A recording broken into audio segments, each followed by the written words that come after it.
to give them more recognition and more status and even more funding to carry on the work they do. Minister. Thank you, Mr. Speaker. The honourable friend from Bolton West, he has a formidable reputation himself in championing this, having worked in that area as well. We are increasing investment in further education by £3.8 billion over this course to this part of this Parliament, because we need technicians to access high-quality training. We now come to Prime Minister's questions. Lynn Brown. Number one, Mr. Speaker. Prime Minister.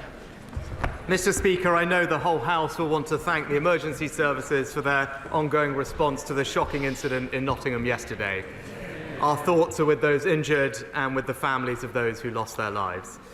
Today is also the 6th anniversary of the Grenfell Tower fire. We remember the 72 people who lost their lives and remain as committed as ever to ensuring that such a tragedy can never happen again. Mr. Speaker, this morning I had meetings with ministerial colleagues and others. In addition to my duties in this House, I shall have further such meetings later today. Lynn Brown. Grateful, Mr. Speaker. Can I associate myself with the words of the Prime Minister? Our hearts are with the City of Nottingham, and we also remember those 72 killed at Grenfell and support those still fighting for justice and safe homes. According to the Office of National Statistics, in January, food prices were rising at 16.8% a year. The most recent figures show food prices rising by a whopping 19.1%, making a mockery of his pledge to halve inflation. Does he honestly think people won't notice? Mr. Speaker, of course I acknowledge that the cost of living is rising for families, and that's why my first priority at the beginning of the year is to halve inflation. I'm pleased to say that inflation is now falling, and in the latest set of estimates we remain on track to do so. With regard to food prices, we're not alone in experiencing high food price inflation like many other countries in Europe. That's why the Chancellor has already spoken to the CMA, who are looking at the grocery industry, and we continue to support families with the cost of living, notably by paying half of their energy bills. Thank you, Mr. Speaker. Mr. Speaker, it's a fact that Labour have never left government with unemployment lower than when they came in. And figures released yesterday show that there are now 4 million more people in work than when Labour were last in power. Does the Prime Minister agree that the security of a good job will always be better than Labour's dependency culture? Mr. Speaker, my honourable friend is absolutely right to point out Labour's poor record on jobs, and yesterday's figures showed that the UK economy is resilient, with the number of people in employment now at a record level, Mr. Speaker. By no means complacent, but the inactivity rate continues to fall and the unemployment rate remains at historically low levels. That is a Conservative government delivering for our country. We now come to the Leader of the Opposition, Kier Starmer. I join with the Prime Minister in his comments about the terrible attack in Nottingham yesterday and in tribute to the work of our emergency services. The thoughts of the whole House are with the victims and the people of that great city. I also join him in remembering the 72 people who lost their lives in the Grenfell Tower fire. The victims and their families are always in our hearts, but 6 years on, the justice they're fighting for is long overdue. Mr. Speaker, all across the country, people are worried about their bills, the price of the weekly shop and the spiralling mortgage rates. So why has the Tory party spent this last week arguing over which of them gets a peerage? Prime Minister. Well, Mr. Speaker, my points on this are very clear, in line with a long-established convention of previous Prime Ministers having the ability to submit honours. I followed the process to the letter in convention with long-standing process. It is, by the way, Mr. Speaker, a long-standing convention that Prime Ministers on both sides of this House have followed in the same way that I did. Kier Starmer. Mr. Speaker, the truth is, for all his tough talk after the event, the Prime Minister did sign off the honours list. And that means, Mr. Speaker, that those who threw a Downing Street party the night before the late Queen sat alone at her husband's funeral will now receive awards from the King. If he's so tough, why didn't he block it? Mr. Speaker, as I said, I and the government follow due process and convention. Prime ministers of both parties have always upheld the convention of non-interference on political honours. My predecessors may not have agreed with Labour's choices of Tom Watson or Shami Chakrabarti, but the same precedent, Mr. Speaker, the same precedent stood then as it does now, and I'd expect a knight like him to understand that.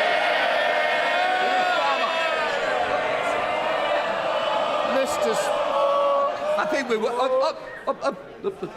think we will have more if we carry on. It'll be more outside rather than here. Kier Starmer. Honour should be for public service, not Tory cronies. But, Mr. Speaker, isn't this the case? He was too weak to block Johnson's list. And that also means that those who spent their time helping cover up Johnson's law-breaking are rewarded by becoming lawmakers for the rest of their lives. Is his message to the British public, if you don't like it, tough? Mr. Speaker, it's right that we use the honour system to recognise people, almost 2,000 people a year, from members of the England Lionesses team to the first Asian police officer in Greater Manchester. But he talks about putting people in the House of Lords. Perhaps he could explain why he put forward for a peerage the former MP, Labour MP Tom Watson, who spread vicious conspiracy theories that were totally and utterly untrue, damaged public discourse and inflicted misery on innocent people. Quiet. Can I just say to the Prime Minister, you shouldn't criticise other members. Also, you're not responsible for the other parties. You are the Prime Minister that's answering the questions, not asking the questions. Here's some. Order. Is somebody wanting to challenge my decision? Kier Starmer. Mr. Speaker, the truth is the country is paying the price of this endless cycle of chaos and distraction. The Tory economic crash means that millions of mortgage holders will pay thousands of pounds more next year, and the blame lies squarely at the door of a government more focused on the internal wars of the Tory party than the needs of the country. Does he not think that those responsible should hang their heads in shame? Mr. Speaker, as I said right at the beginning of the session, our number one economic priority is to reduce inflation so that we can restrain the increase in interest rates. But one thing we know that we need to do that is to reduce our borrowing and debt, Mr. Speaker. That's how we will bring interest and mortgage rates down. But last week, what did we see? Labour confusion with the Shadow Chancellor attempting to water down their plans to borrow £28 billion more a year. But she was promptly overruled by the Shadow Energy Secretary, the former leader, who said that they were 100% not abandoning their pledge. It really looks like Labour's offer never changes. It's uncontrolled borrowing and more chaos with Ed Miliband. There's only one party that broke the economy, and they're sitting right there. And there's a reason they can't fix the problems facing the country, because they never take responsibility for the damage that they've done. And it's not just Johnson. The Prime Minister's immediate predecessor is hoping to reward those who made her reign such a rip-roaring success. On her honours list are the masterminds of that kamikaze budget, the economic extremists of the Institute of Economic Affairs, those whose disastrous ideas crashed the economy and left the country to pick up the pieces. Will the Prime Minister block that honours list, or will he buckle to her as well? Mr. Speaker, if you want disastrous economic ideas, all you have to do is Labour's economic policy on energy. I mean, it's an energy policy that seeks to ban all new British oil and gas drilling, Mr. Speaker, jeopardising 200,000 jobs and our energy security at a time of international conflict. Despots like Putin are the only people who will welcome such a policy. His predecessor once said that he wanted British jobs for British workers. His policy is British jobs for Russian workers. Here's Starmer. Mr. Speaker, if he spent as much time focused on the economy, the NHS and the asylum system as he does haggling with his predecessors about who gets honours, the country would be in a far better state. But once again, he's lost control, and once again, it's working people paying the price. And if he disagrees with that, why not put it to the test? End the boasting, the excuses, the Tory chaos, see if he can finally find somebody, anybody, anywhere, to vote for him and call a general election now. Mr. Speaker, he talked about asylum just this week. It was the Labour Party that voted against plans to tackle illegal migration.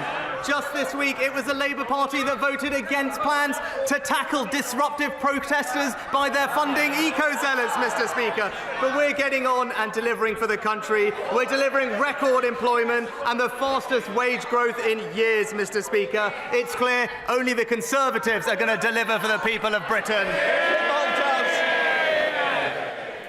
Mr. Speaker, crime is down significantly and falling. Police officer numbers are at an all-time high, but the police funding formula remains elderly and out of date and penalises counties like my own of Hampshire to the tune of many millions of pounds. Previous administrations have made the commitment that a new police funding formula would be in place by the general election. Can I invite the Prime Minister to make the same commitment, please? Prime Minister. Well, Mr. Speaker, recognise that the current police funding formula no longer accurately reflects demands on policing, and that is why the review is carefully considering local factors for each police force. Our priority is to deliver a robust, future-proof funding formula, but it is important that we take the time to get that right, and I know that the Home Office will continue to keep the House updated on our progress. We now come to the Leader of the SNP, Stephen Flynn. Thank you, Mr. Speaker. I would just like to echo the sentiments of the Prime Minister and indeed the Leader of the Opposition in relation to the terrible incident in Nottingham, and indeed our thoughts are with all of those still reeling from the tragedy at Grenfell all these years later.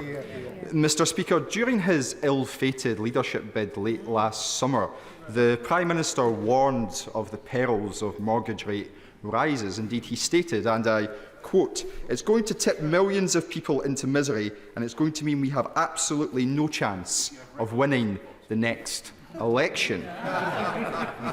Given that mortgage rates continue to rise, does he still agree with his own electoral analysis?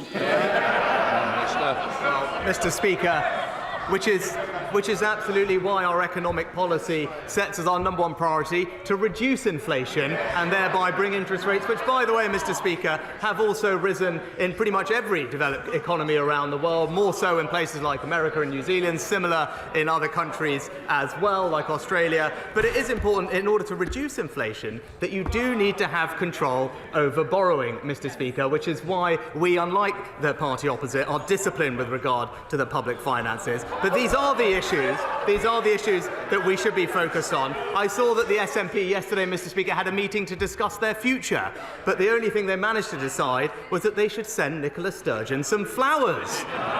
So can he tell us, did he sign the card? Stephen Flynn. Mr. Speaker, respectfully, I think the Prime Minister needs to grow up. There is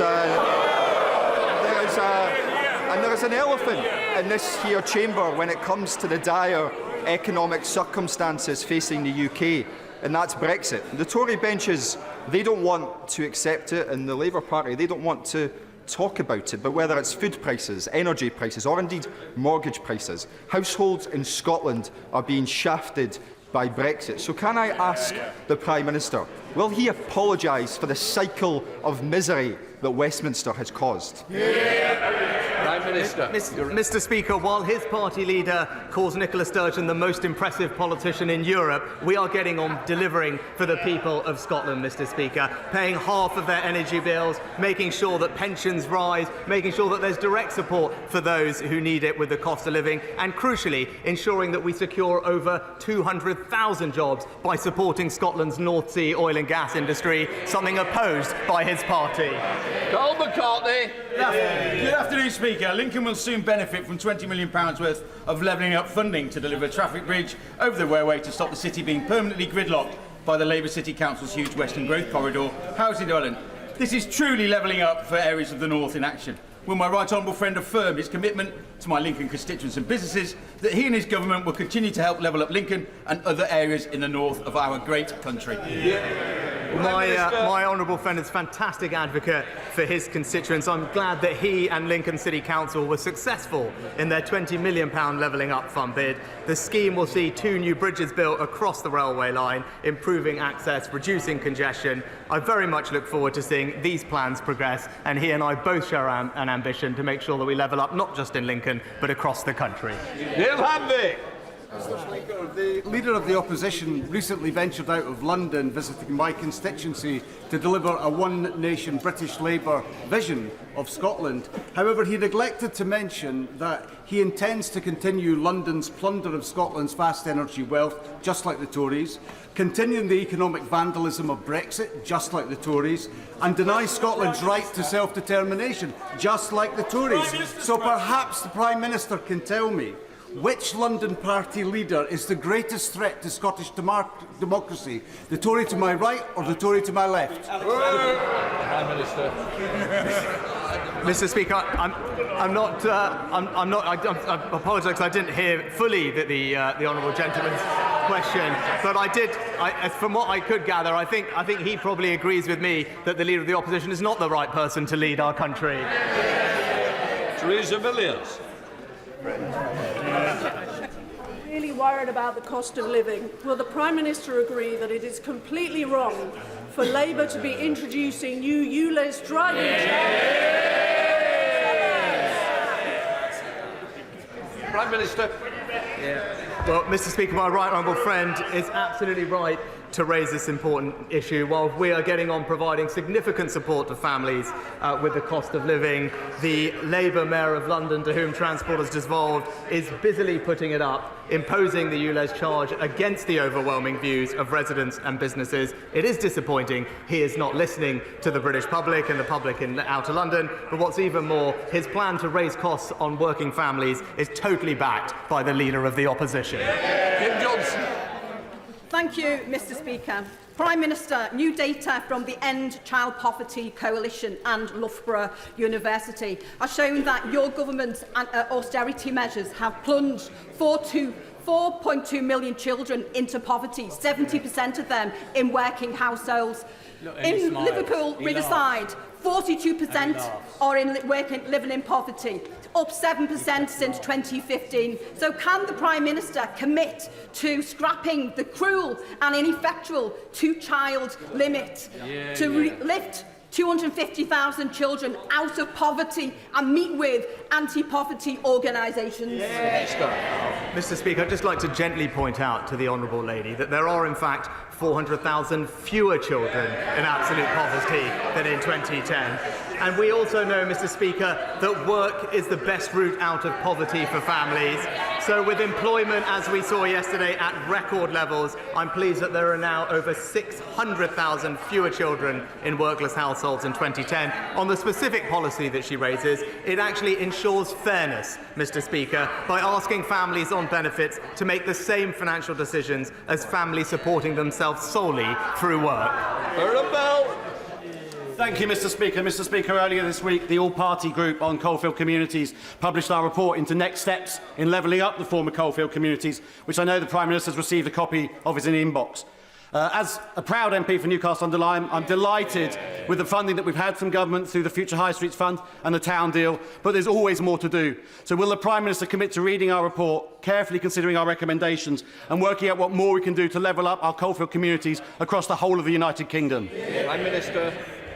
Well, Mr. Speaker, I very much welcome the work of the APPG for coalfield communities and indeed the breadth and ambition of their policy contributions. We are committed to levelling up the UK by spreading opportunity more equally across the country, investing in and empowering places that need it the most, and including coalfield communities. And I look forward to discussing and hearing from the honourable gentleman further.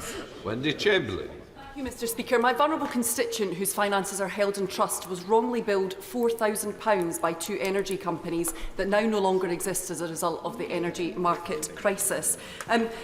Energy is one of the most basic services and there is no Charter of Rights for consumers. We still don't have this resolved. Does the Prime Minister agree that we need such a charter?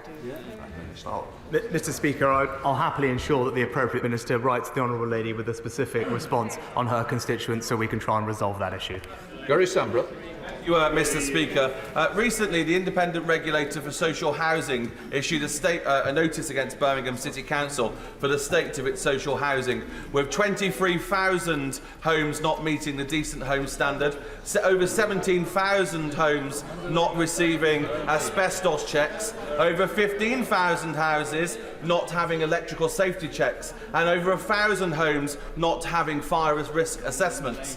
Rather refreshingly and honestly and astonishingly, a leaked Labour memo put the blame for this at the heart of the Labour group in Birmingham.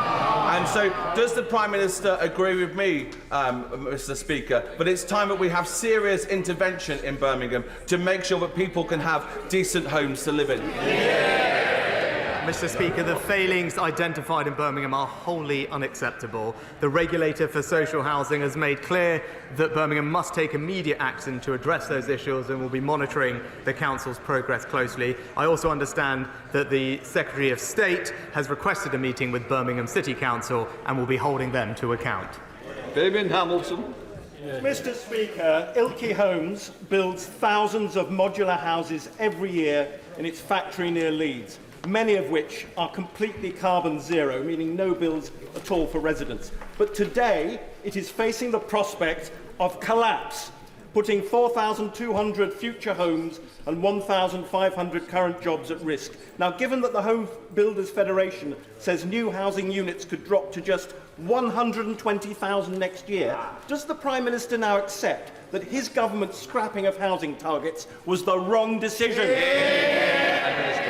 Well, Mr Speaker, it wouldn't be right for me to comment on the circumstance of any individual company, but what I can say is I make absolutely no apology for respecting what local communities want in their local areas. Whilst the party opposite may want to ride roughshod over the views of local communities and impose top-down housing targets and carpet over the green belt, that is not something that this government will do. Robert Ports. Thank you, Mr Speaker. As we speak, the Royal Air Force is operating the Hercules farewell flypast over all parts of the UK. For over 107 years, my constituents at 47 Squadron have defended our country, including over 50 operating the legendary Hercules. Now, as the squadron stands down, would my right honourable friend join the whole House in paying tribute to this remarkable record of service of this amazing squadron? They're all men and women who have made their country proud. Well, Mr Speaker, I join my honourable friend in paying tribute to 47 Squadron. Their association with the Hercules now stretches for 45 years. And although their vital work at the heart of defence has often been unheralded, the squadron has served with professionalism and distinction throughout. I think the whole House will join me in saying that the personnel and crews can be rightly proud, and they have our full thanks. Mr Speaker, my constituent Sarah has been let down by this government. Her elderly father, a veteran living with cancer, has developed serious heart problem. His next appointment is scheduled for November. In a cost of living crisis, my constituent paid for private care, as he cannot wait 5 months for an appointment. He has now been diagnosed with heart failure. This is the reality of Tory Britain. Elderly and sick people neglected and turned away. The Conservatives have broken the NHS and they've broken Britain. The British public deserves so much better. Only the Labour Party can deliver this. So when will the Prime Minister call a general election? Well, Mr Speaker, I am very sorry to hear about, I believe it was Sarah's father, and I hope he has a speedy and gets all the treatment that he needs.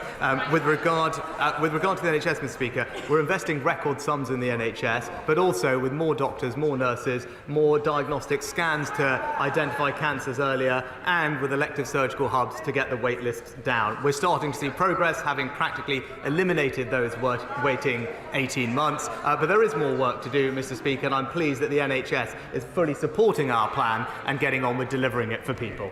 Alert Colburn. Thank you very much, Mr. Speaker. Can I thank the Prime Minister and the Health Secretary for the recent announcement that the Epsom and St Helier NHS Trust can proceed with plans to improve and upgrade St Helier and build a brand new hospital in Sutton. Now, the NHS Trust is really ready to go. They're further along than other trusts in that cohort. So can the Prime Minister assure me that when the Trust is ready to go, the Treasury and the Government will be ready to give the green light to them as well? Prime Minister. Well, can I thank my honourable friend for all his campaigning and focus on this issue for his constituents. We remain committed to the new hospital scheme for the Epsom and St Helier University Hospitals Trust. It will deliver brand new state-of-the-art facilities as part of our new hospital programme. I know the department are working closely with the Trust to make sure that we can progress works as soon as possible and expect the new hospital to be delivered by 2030. Mr. Virendra Sharma. Thank you, Mr. Speaker. Throughout the war in Ukraine, the largest mobile operator, Kier, has kept its services operating at 93% and is investing millions in Ukraine's recovery. Will the Prime Minister therefore use next week's Ukraine Recovery Conference to bring together governments and the businesses to invest in Ukraine's telecoms recovery and ensure the people of Ukraine are kept connected with their loved ones throughout the war? Prime Minister. Can I thank my honourable friend for the very thoughtful and powerful question. He's absolutely right about the aim of next week's Ukraine Recovery Conference Summit, which we're very proud to be hosting. And indeed, the theme of that summit is how to bring in private capital to help rebuild Ukraine after this devastating war. And I join him in paying tribute to all those companies who, in the face of the onslaught that they are seeing, are providing essential services for the people of Ukraine. They deserve our absolute admiration and support. Sally Ann Hart. Mr. Speaker, last week we acknowledged and celebrate carers, of which there are thousands across beautiful Hastings and Rye. Would the Prime Minister join me in thanking them all for their priceless value and congratulate Hastings Voluntary Action and the Isabel Blackman Centre in receiving local care for the Carers Awards for their support of unpaid carers in our communities, and the outstanding CQC-rated Radfield Home Care in Hastings, which recently won a national award? Prime Minister. Well, I join my honourable friend in congratulating carers in her constituency for all their awards. I'm also incredibly proud of our health and care staff across the country and recognise their extraordinary commitment. And I'd also like to pay tribute to unpaid carers and young carers for all that they are doing in Hastings and across our nation. Johnson. Thank you very much, Mr. Speaker. Funding to bring desperately needed inpatient mental health beds to Bedford is sitting in the bank account of our local mental health trust, not to be touched because of this government's ridiculous capital spending limits. So will the Prime Minister will meet with East London Foundation Trust, apply some common sense and find a way to release the cash to get this mental health unit built so my constituents don't have to travel miles to access services? Prime Minister. Mr. Speaker, we are investing record sums in NHS capital, and particularly I can tell the honourable member that we're putting more money into mental health services and taking more action than any previous government. At the heart of the NHS long-term plan is the largest expansion of mental health services in a generation. I'll ensure that the appropriate minister writes to him with an update on the conversations between his trust and their local capital plans. Henry Smith. Thank you, Mr. Speaker. What assessment has the Prime Minister made of the Eurozone being in recession and the UK economy experiencing growth? Prime Minister. Mr. Speaker, as we've seen recently, it's not just the OBR, but the OECD, the Bank of England and the IMF who have all upgraded the growth forecast for the UK economy. You know, whilst the party opposite may want to talk it down, it's the Conservatives that are delivering. Prime Minister, 39 women have died violently in Northern Ireland since 2017. The police are called to a domestic violence incident every 16 minutes, and ours is now one of the most dangerous regions in Europe to be a woman. Stormont has consulted on a strategy to tackle violence against women, but there are no ministers to take it forward. The outstanding Women's Aid Federation learned last month that their core funding is being taken away. In the demoralising absence of a government, will the Prime Minister work with me and others to ensure that strategy is enacted and funded so that we can tackle the cultures and behaviours that are having such devastating impacts on women in Northern Ireland? Well, Mr. Speaker, I join with the Honourable Lady in saying that it's absolutely right that we do everything to stamp out violence against women and girls. That's why the government passed the landmark Domestic Abuse Act, set up a 24/7 victim line and quadruple funding for victim support. She's also right to highlight, though, that the people of Northern Ireland are not getting the local government that they need and deserve. And I want to see that as much as she does, and I'll continue to work hard to bring that about. Philip Davis. Mr. Speaker. One of the socialist landmines the Prime Minister has inherited from the former member for Uxbridge and South Ruislip. I'm sure the Prime Minister remembers him. He's the one who said that we should be more conservative. If only he'd had a majority of 80 and been Prime Minister, he might have been able to do something about it. But if one of the landmines he left behind was the idiotic triumph of the nanny state of banning buy one get one free and other special offers on products that the Department of Health thought was unhealthy. Now, at the best of times, that is an idiotic triumph for the nanny state, but during a cost of living crisis, it is utterly bonkers. So can I ask the Prime Minister if he will intervene, pursue a more conservative agenda, as the former member for Uxbridge would want him to do, and scrap this ridiculous policy? Prime Minister. Well, can I thank my honourable friend? He's long highlighted this policy, which is why, after I took office, given the concerns that he and others had raised about the impact on the cost of living, we already have, as you know, postponed the introduction of this policy. No final decisions have been made, but I'll continue to take what he said very seriously in all our deliberations. Stephen Doherty. Mr. Speaker, Citizens Advice Cymru have told me of soaring numbers of people coming to them struggling with housing affordability. And last year, the monthly cost of a new mortgage rose by 61% for the average semi-detached house. And most fixed-rate mortgages coming to an end in this current 12-month period were set at interest rates below 2%. So the crisis will worsen for homeowners and renters. So what advice does the Prime Minister have for my constituents suffering the consequences of Tory economic chaos? Should they cut back on food, switch off the electric and gas, or get further into Tory-fuelled expensive debt? Well, Mr. Speaker, our number one priority is to halve inflation so we can reduce the upward pressure on interest rates. His constituents should know that what would make that task absolutely worse is his party's plans for tens of billions of pounds of unfunded borrowing, which would just exacerbate the situation. But what I would say is, for those homeowners that are worried, what they can do is ask for help through the Support for Mortgage Interest Payment Scheme, which has recently been adjusted. That support is there available for them. And my honourable friend, the Chancellor, has spoken with the FCA to ensure that banks treat all those in difficulty with the fairness and compassion that they need. Dr. Kier. Mr. Speaker, I was pleased to deliver my report into the opportunities provided by deep geothermal last week, and I'm looking forward to visiting the opening of the deep geothermal plant at the Eden project, championed by the member for St Austell and Newquay, next week. Will the Prime Minister join me in meeting with MPs that want to join him in having the benefits of a deep geothermal plant in their own constituencies? Prime Minister. Well, can I thank my honourable friend for his work on this report? I know it's an area that he's rightly passionate about. The government does support the development of geothermal projects in the UK, providing it can be done at an acceptable cost to consumers and in an environmentally friendly manner. I will ensure that he gets a meeting with a relevant minister to discuss his report and ideas further. Lillian Greenwood. Mr. Speaker, Nottingham is devastated by the senseless attacks that took place on our streets yesterday. The thoughts and prayers of the whole city are with the family and friends of those killed and with those injured.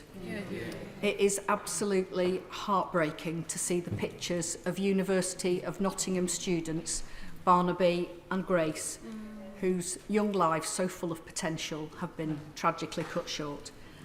As ever, we thank the emergency services who acted quickly and courageously to save lives.